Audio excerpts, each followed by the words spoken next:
Just about 20 miles outside Payson, you'll find Kohls Ranch Lodge. Shaded by towering ponderosa pines, this historic lodge sits along Tonto Creek at the base of the Mogollon Rim. Kohls Ranch Lodge has actually been here since 1917.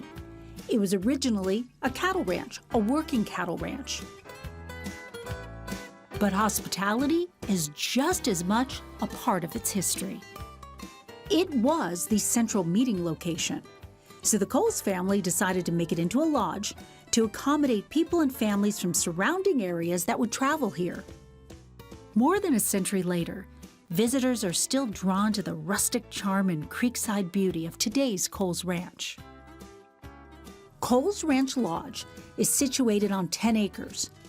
The accommodations vary from lodge rooms, which are studio-sized. Some are even equipped with kitchenettes so that guests may prepare their own meals.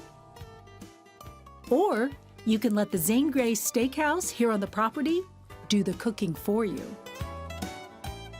You can also stay in 1- or 2-bedroom creekside cabins that have large decks, some even with jacuzzis. It is the perfect family escape to relax and refresh and recharge.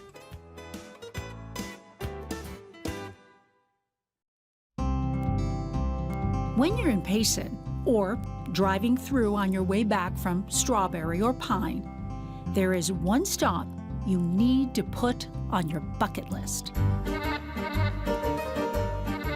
We sell hot spaghetti to go in portions. A family bucket feeds 5 with a familia. That's right, spaghetti, served up in a bucket.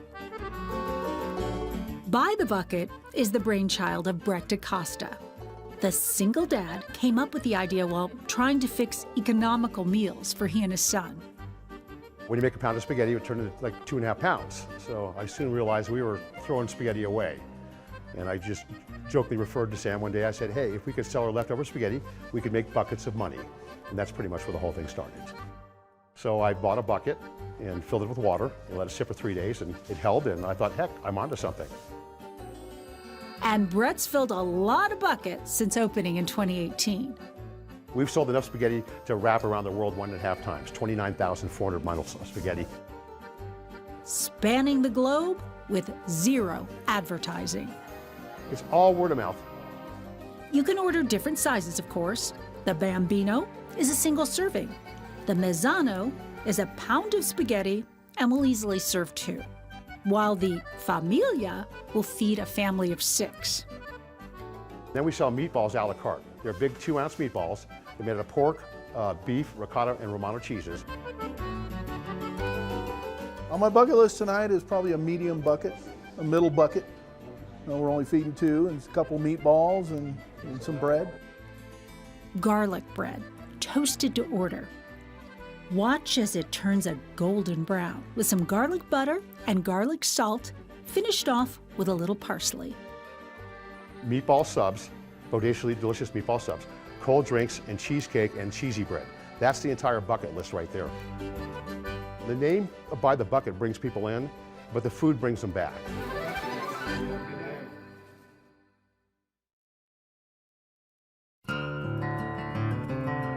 If you ever see that spot out there, you'll know why he built it. It's the most beautiful view. One way you're looking at the Mogollon Rim, which he called the Tonto Rim, and you turn around and you see the beautiful Montezal Mountains. Tales of Lonely Trails, Zane Gray, 1918. Next day, we rode from the Natural Bridge to Payson in 4.5 hours. Payson, which appeared to be an old hamlet, retaining many frontier characteristics. It was after a visit to the Grand Canyon when Zane Gray's passion for his beloved Arizona began a writing career spanning more than 60 American Western bestsellers. He wrote 64 novels in total, but 23 of them were about Arizona. That shows how much he cared about this place. Dick Wolf is the president of the Zane Gray Cabin Foundation. Everything that in this cabin, everything that was, all the building materials was hauled up by horse and mule. Zane Gray wouldn't let him build a road. He didn't want tourists coming up there. After he built his cabin, he was here every fall during the hunting season. clear up until 1929.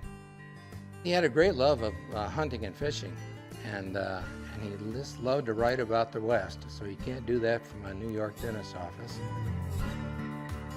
And then he stopped coming to Arizona altogether.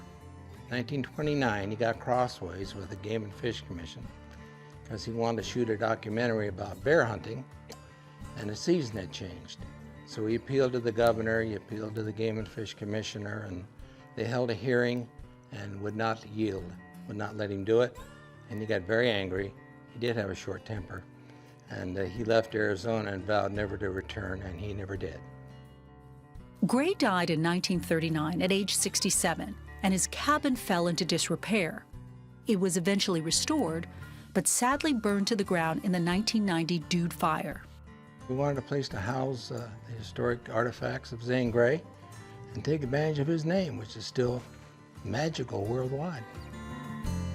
So the Zane Gray Cabin Foundation formed to build an historic replica here in Green Valley Park.